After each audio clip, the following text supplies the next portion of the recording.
Welcome to Heaven on Earth podcast. I'm Mari Rain, and today I am so delighted to have Kalidas come join us and share with us his journey in the world of music, art, and spirituality. Welcome, Kalidas. How are you? Good. How are you? I'm doing fantastic today. Just did a little meditation and so excited to learn more about you. Nice. Thank you. This Thanks for having me. Yeah, thank you for being here. I'm so grateful to have you as my very first podcast here on Heaven on Earth. And the reason why I do this is to inspire other people to live their dreams, live that inner truth that lights up inside of all of us. And you are a true reflection of that inspiration.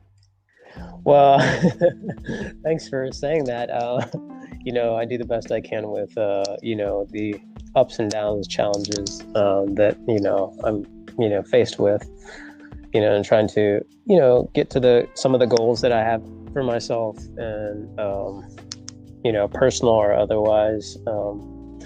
But yeah, I don't know. I think it can be challenging for people to live with,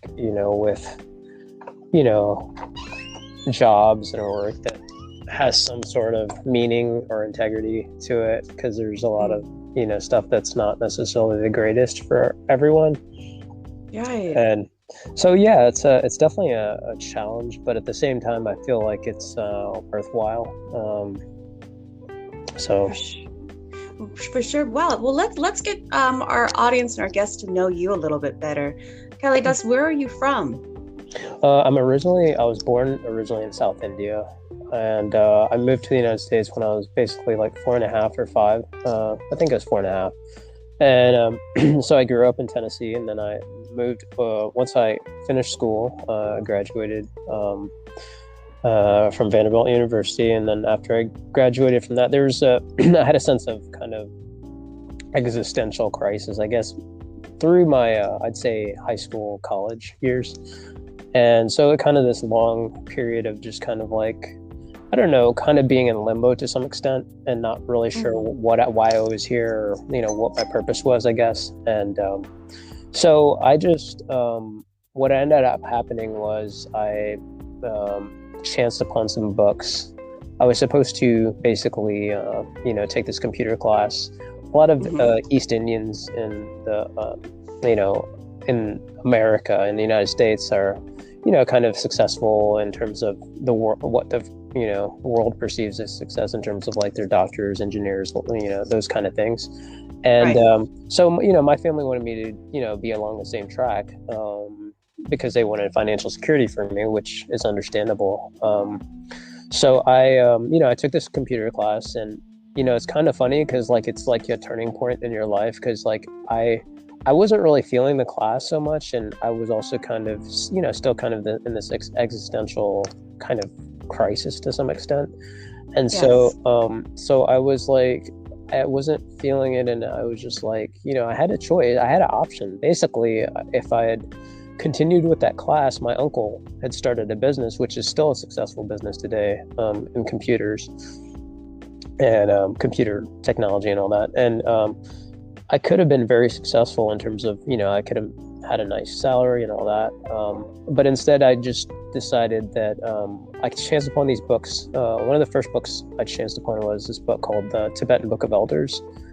And to me, it was pretty fascinating because it just, it felt kind of like what you're saying. It was people who, a lot of them didn't have much, they had very little or nothing, basically. And they were still living, these Tibetans, they're still living with kind of a authenticity, right?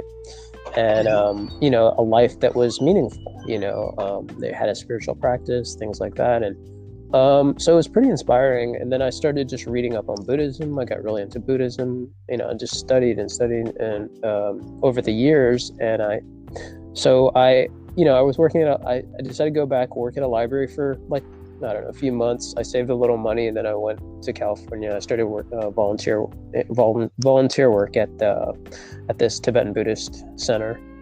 And that was the start of my 11-year odyssey, I guess you would say, into spiritual communities. Right. And so I just basically volunteered in exchange for room and board. And that's how I survived. I wasn't making any money. Some months they would give me like a stipend. It was usually pretty low, but it was a volunteer job. It was like $100 a month or something typically. Now, let me ask you, what year was this? Because I definitely knew of you from the spiritual community in Los Angeles, based on the Bhakti Fest, Shakti Fest, and Bhakti Shala Yoga. And so I knew who you were. I just didn't know the depths of the fascination of your life experience. And what year did you move to Los Angeles? Do you remember? That was, I don't remember exactly. I mean, but basically that was after my kind of 11-year volunteer work. Okay. So I did the stint of, I graduated from college and I did 11 years of volunteer work in basically like basically Buddhist and Hindu communities. And so, I started with a Tibetan Buddhist. I studied Zen, I studied Vipassana, I studied, what else did I study? I studied, Hinduism and, in various like different communities. And then after 11 years, I was like, ready to do something else, I guess. I just felt like maybe I'd reached the end of that point.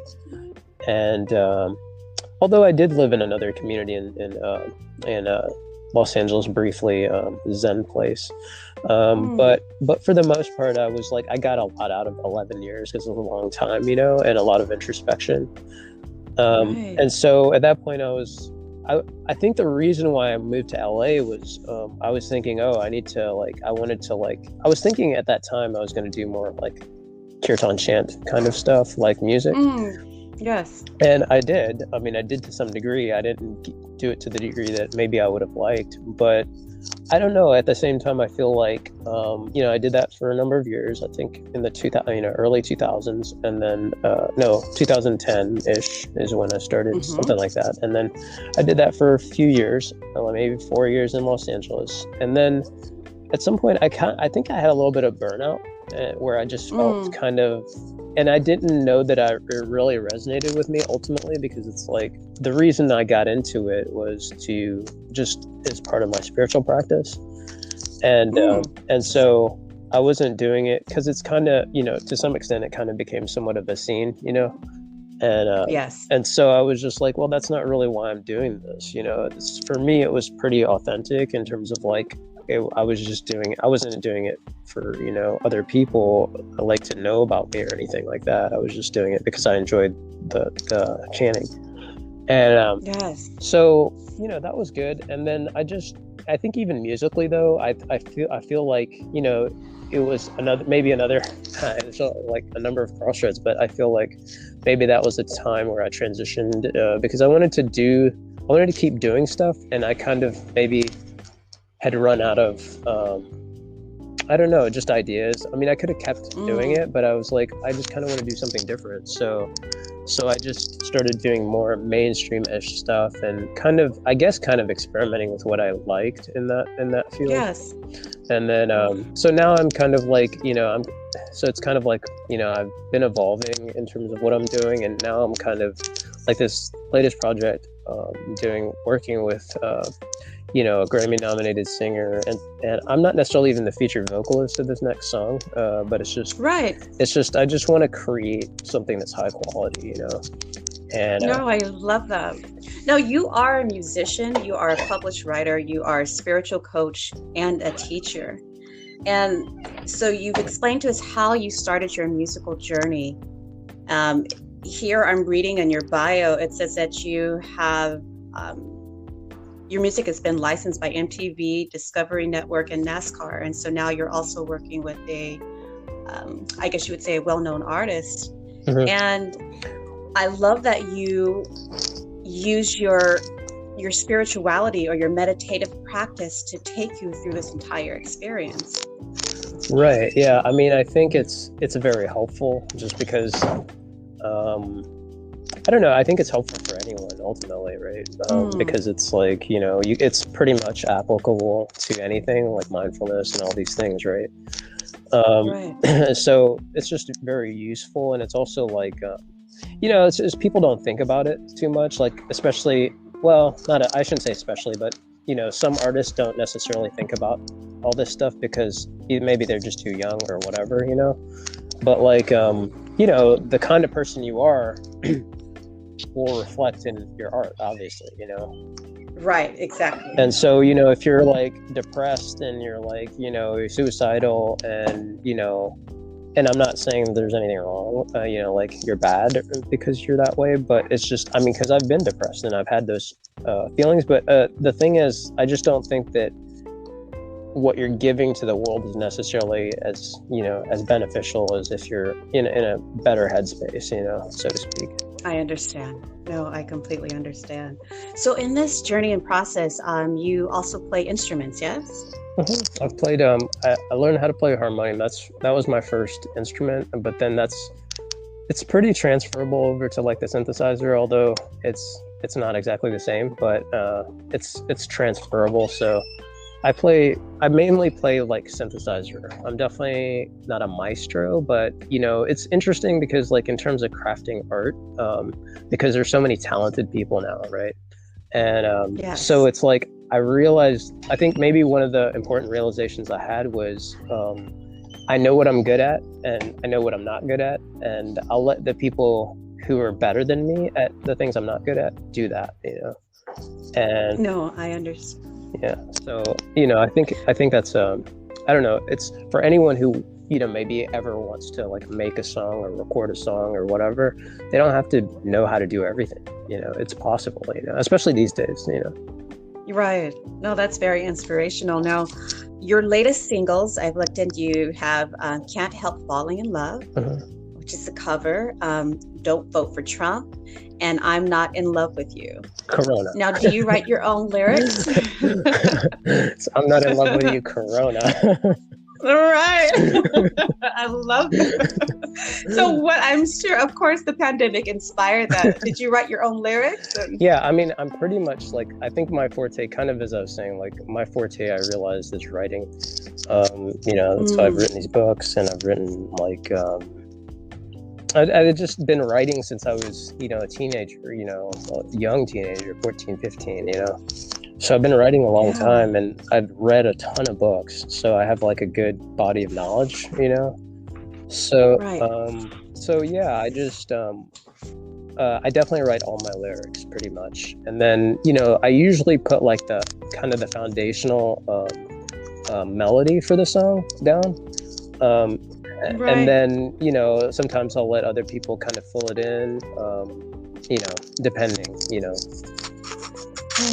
So you produce your music as well, like you're in the studio and creating everything that we're basically to some extent. I'm not a producer per se, but to some extent I kind of know, like, you know certain things about how to, you know, improve a track, you know. Right. Now, I truly enjoyed the song and video Sunshine, yeah. Feeling. Yeah. And it has got the other Deepak who I worked with in LA, and I just love that video expresses how it feels to be in Los Angeles, you know, being at the beach, and you know, it's definitely a feel good video and music. Yeah, thank you. But I do appreciate your political side of things, you know, making a song, Don't Vote for Trump. And how do you navigate through that, being a musician and the political world? Well, I mean, I'm not super political in that regard. I think maybe my books have a little bit more of a socio-political edge, you know, just a commentary, I guess, because it's more, they're different, you know, it's like a different thing, you know. Songs are, I think for the most part, like most of my songs are more just like songs, you know, and they're not so political. I think that the one that I did do, the Don't Vote for Trump, was political, obviously, because I mean, I just felt like, not that, you know, I'm a huge, you know, I have tons of people following me or anything, but it's more just, I just felt like, you know, it was, you know, it's an important time to like kind of change. Yeah. I think it's a little deeper than just like Don't Vote for Trump, though, even though obviously that's the title I put. It's, you know, like, you know, I think there's one line like about, you know, just kind of how money is tied to these things, you know, politics, and how it's kind of created this, like, you know, it's this value system, right, where things are based on money, and so people think, oh, it's, you know, there's not money in this, so it's worthless, you know, which is, you know, obviously false, you know. Right. No, and it's important to have artists like you speaking up and expressing, what comes to you as a result of being the channel. You're channeling new information, and you really inspire people to, let go of the current paradigm and the system that exists and follow their heart, to provide to the world their God-given gift. I really appreciate that. Right. And I think, I was just going to say, I think that it's, in terms of the artistry of it, I don't make a plan. So, I don't know if you probably noticed that, like, the stuff that I've released, I have a yoga kirtan, album, which is basically a compilation of all my kirtan albums. So I have that, and then I have, this Don't Vote for Trump and Other Love songs. Then I have I'm Not in Love with You, Corona. And it's a very diverse, like I have, chanting songs, and I have like, rap songs, and I have, pop songs, and, acoustic-y songs. And I think it's diverse because I just want to do what's inspiring me in the moment, rather than like have a preordained, kind of, this is what I do kind of thing. And right. From a marketing standpoint, people generally say that you should just kind of have a brand that's more definable, I guess. But yes. I just feel like I think at some point I may just go into one, like, for example, like pop or something like that. But it would be because that's kind of the flow of where I'm at, I really respect that and love that. Quite often I used to wonder why artists were always, and I following one concept, one idea, because I know they're multifaceted, but, so many of them talk about being, bought by the system, and they don't necessarily have freedom anymore. So once again, I just truly respect that you are staying consistent with your journey and inspiring others too. Yeah. So what's next for you in the world of music? So I basically had this song. She's not famous, but she's an incredible singer. So this is basically maybe my best song is coming out. I don't know when it's going to come out because I have other things I got to kind of juggle. But basically, I've been working on this song, and it's been an evolution over time. And, my dream is to have a hit song, And so yes. I have this Grammy-nominated singer, and then I have this producer who's basically one of his tracks went platinum, I think. And so, I have some really good people, and Deepak was playing piano, and he's incredible. So I have a really good song. I'm just trying to make it like as perfect as I can make it, and yes, and that's kind of just my goal in terms of music. And I got a book I've been writing about mindfulness as well. Probably a shorter book, just to kind of like give my the essence of mindfulness in my view, in my eyes, I guess. Right. And so, I'm just kind of trying to do a number of things like that, and just develop. Well, that's beautiful, because I know that we can find your music on YouTube, Spotify, Instagram, Facebook, and I understand you get a free MP3 download when you sign up for your newsletter as well. Right. Yeah. I can't remember which track that was, but I think it's one of my instrumental tracks. Nice. Well, I know music is only a aspect of your life expression, as you were saying that you are a published writer as well. Right. So I wrote 2 books, basically. One was called, the first one was LA Sadhu, and that was basically chronicling to some extent my time in LA, as well as chronicling the 11 years in spiritual communities. So I basically this year and last year, I kind of edited both of my books. That first one, LA Sadhu. The second one is called Elements of the Immortal Dance. So the Elements of the Immortal Dance occurred a few years after LA Sadhu, and basically what happened was I got injured and I couldn't walk for like a period of like a year and a half. So it was very challenging, obviously, and it was also, I don't know, it's obviously a good practice, and so it's basically my reflections during that time. And I try to throw in humor when I can as well, and so I try not to, but at the same time, it's a pretty I don't know, intense book in certain ways, but I think it's very deep into like, things that were going on with me at that time. But it's interesting because when you look back at it, it's like you realize, I think I wrote like an afterword just recently about for the elements. And I just realized you realize things that like, in retrospect that that you didn't see, and so that's always good because then you realize that you're at least, kind of growing in some way, Right. Now, let me ask you, in elements of the Immortal dance, did you find yourself utilizing tools from different books that you learned in order to go through the healing process? Or do you feel like a lot of things came to you intuitively as well? Yeah, I mean, it was interesting. I mean, in a nutshell, what happened was, I couldn't walk. And so I was just like, I remember I was in just so much pain. Like I could walk, but I was just in agonizing pain. It was a herniated disc that I had. And I didn't realize it at the time. So basically I remember one time I was in Santa Monica Library and I was just sitting there and I was like, there's like a, health food store, like a couple blocks away. Right. And I was just sitting there and I was thinking to myself, I'd rather just sit here and not eat than have to move to go, to walk like a block and a half to get something to eat. Wow. And so that was kind of the degree of pain I was in. But, so, I'm actually, what was the question again? I kind of spaced out on the question. Oh, no, that's all right. No, I was curious in that journey because people, when they go through experiences such as you have, not necessarily everyone has a background in spiritual philosophy or, religion to help them navigate through this healing journey. And so I'm curious, did you reference at that time different people, different books, or did a lot of things come to you intuitively to kind of help you heal? I don't know. It was very interesting. I mean, because it was like, okay, so there's several dynamics going on, right? Obviously my, the wheelchair, being in a wheelchair, I was in a wheelchair. But the other interesting thing was I met this homeless guy who was actually sleeping outside of the yoga studio where I was working at the time.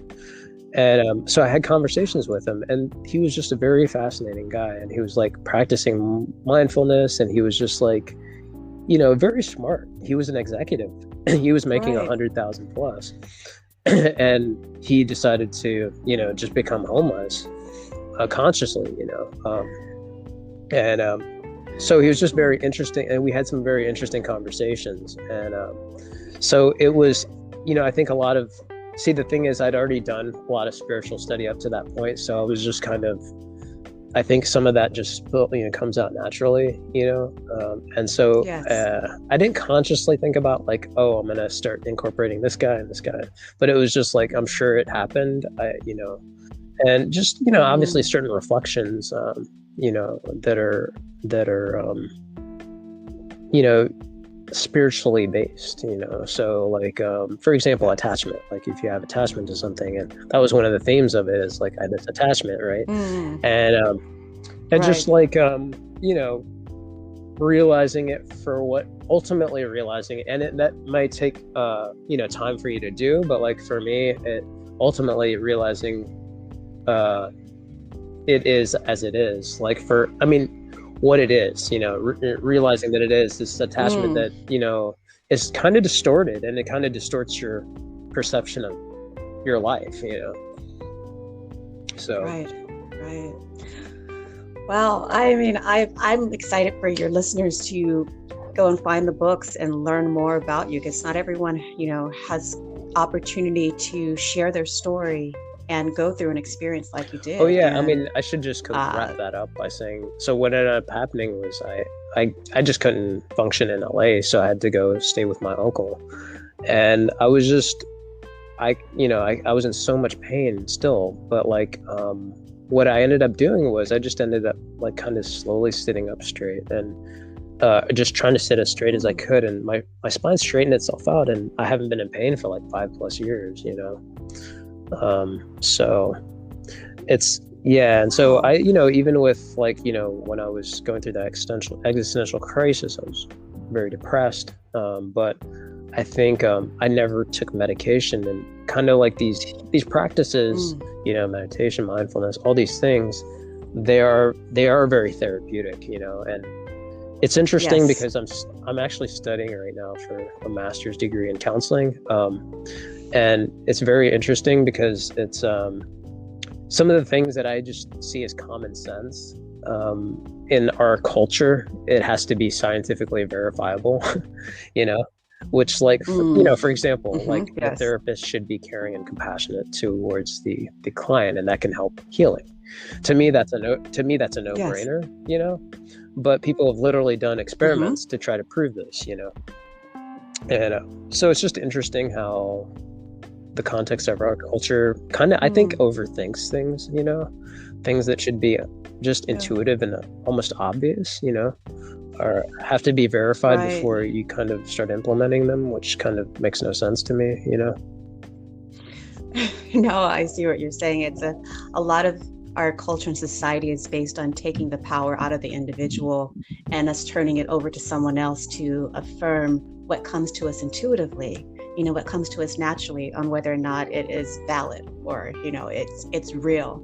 And I appreciate the fact that you have an awareness to help bring light to individuals, to allow them to say right? yes, I mean, yeah, what I you mean, even our are yeah, exactly. I experiencing. mean, what you said is exactly right, and it's like it's just interesting, like the trajectory of our cultures becoming like it's not really changed. I mean, people think, oh, the internet now has changed everything. To some extent, yes. To some extent, no, because I feel like it's still just another crutch, rather than people like, going inside and using their own intuition, experiencing their emotions, experiencing.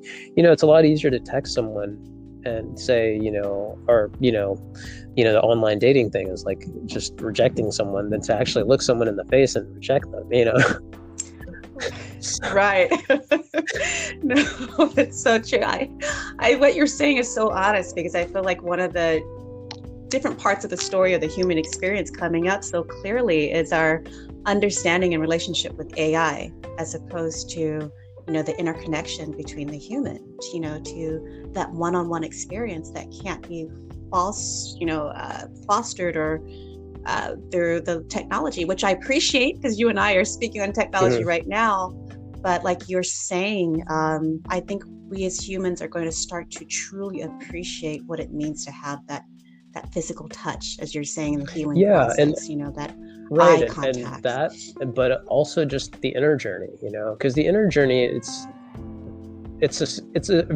can be a very scary thing, because you're opening yourself up to things that are, it's like, I think the metaphor that's been used is like, okay, well, it's like we're like an ocean, right? And we're just like aware of like what's on the surface, right?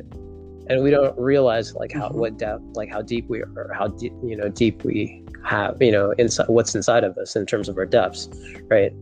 And it can be scary though to think about that, because it's like we don't know what's under there, Yes.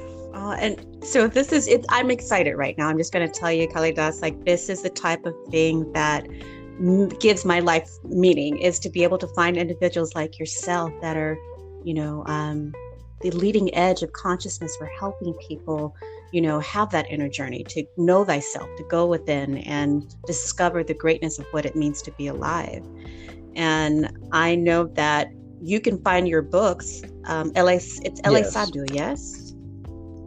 And Elements of the Immortal Dance on Amazon. Oh yeah, I mean they're actually they're all over now. I mean, there's I distribute with this other company called Drafted Digital as well, and so they're in a lot of different places like ebooks and but yeah, if you want, you can check out my website is Kalidas, Kalidas world.com. Kalidas is my name, so kalidasworld.com is my website, and I have like all my music pretty much on there, YouTube's and all that, and Spotify links and all that, and so you can feel free to check out, if you're interested, check out my stuff there. That's fantastic. Now, you're also a certified life coach.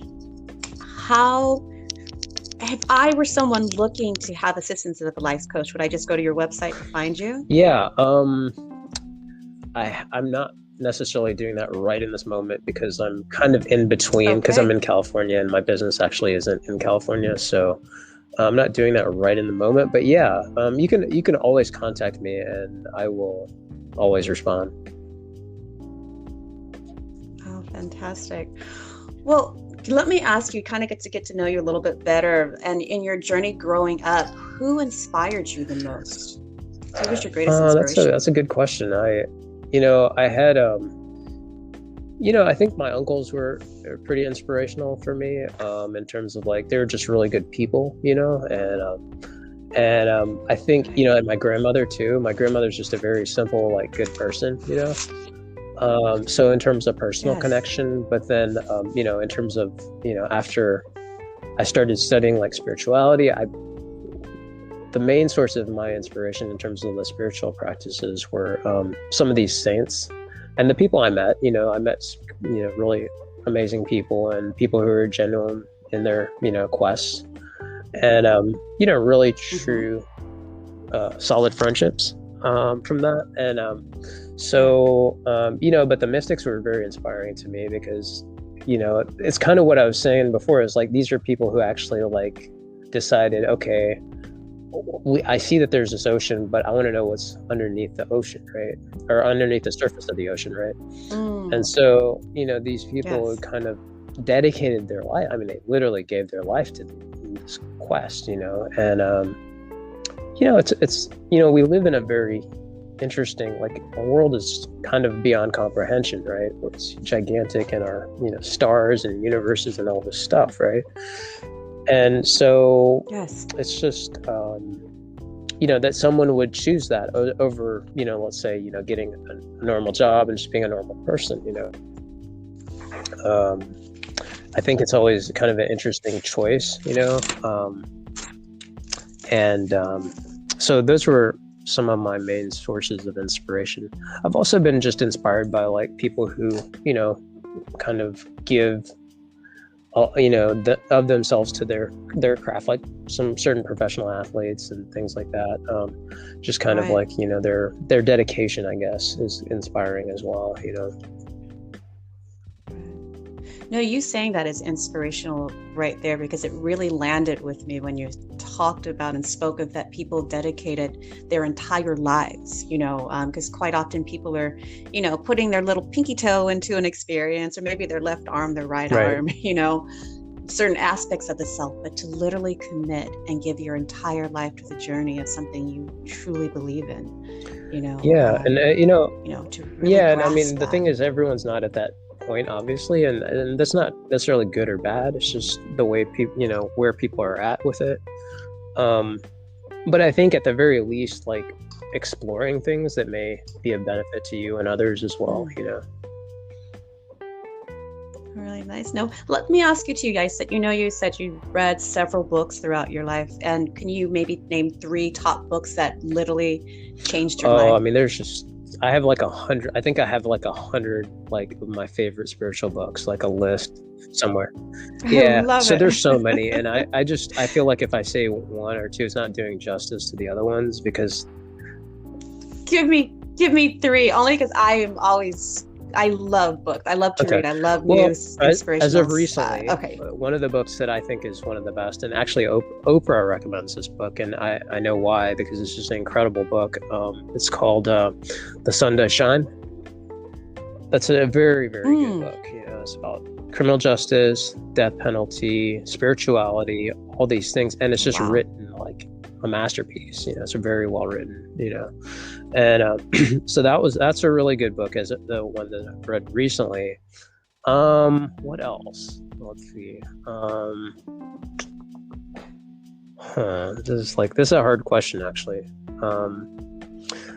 I'll just tell you the ones that are coming off the top of my head. Not that these are the only ones, but like another really good book is Legacy of Luna. It's about Julia Butterfly Hill. She sat in a tree for 2 years to like basically try to save the tree, right? And just her experience. I mean, she nearly gets killed several times. So it was very. I mean, she's very spiritual and very kind of conscious person, and I think it's very inspiring that she would, risk her life for something like that, and I think that's a really great book as well. Last one. Let's see. What else would I say?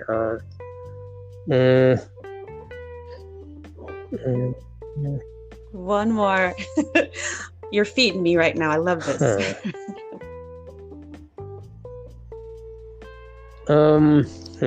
I just can't think of another one right now. I mean, anything by Thich Nhat Hanh is probably good. I think in terms of like mindfulness, let me just pick one that's mindfulness based. Thich Nhat Hanh, Pieces Every Step is a good one. It's nothing like too flashy, but it's just very insightful and just kind of simple, but also very insightful. Wonderful. Now, Kalidas, looking back on your journey, what would you tell your younger self, maybe your 15-year-old self? That's a good question. I think I would have maybe. It's kind of an interesting question because, I don't know if my younger self would have listened, So I don't know if saying anything to my younger self would have mattered. But anyway, I guess in terms of the most important thing that I think anyone can do for their life is to kind of go on an inward journey, for their, spirituality, exploring different traditions, exploring different paths, exploring what you believe, what you don't believe, and how those things can change over time, and shifting when you need to shift, and just obviously doing the best you can. I mean, that's all we can do, right? Wow, that's beautiful. Thank you so much for that. I concur when you say speaking to your younger self that they actually listen, because we believe we know everything at that time. So one of our final questions here, and I'm always curious to know, do you believe that heaven on earth can or does exist? I don't know. That's a good question. I mean, the thing is, I think I've come to a point where I realize that there's so much I don't know, life is a mixture, I feel like, of good and bad experiences, and I think for me, that's less of a question than at least at this point in my life, as the more important question for me is, whether I'm trying to give the best of myself, to the moment. Because the thing is, life is, it's a mixture of so many things. People suffer terribly. People have great experiences. People have great lives. People have very challenging lives. But I think the people that I respect the most are people who have kind of persevered, and whether things were going good or bad, they just kind of kept going, because I think it's, just to expect good things from life can be disappointing and can be. So I just think that I just try to be in the moment, if my life is going good, great. If it's not going good, then I just have to keep going, Oh, thank you so much for saying that, especially in this current state and time. I think a lot of people could benefit from just staying in the moment, and not judging it and just staying in the moment. Oh, Kalidas, is there anything else you would like to say to your listeners? Not really. I just want to thank you for having me, and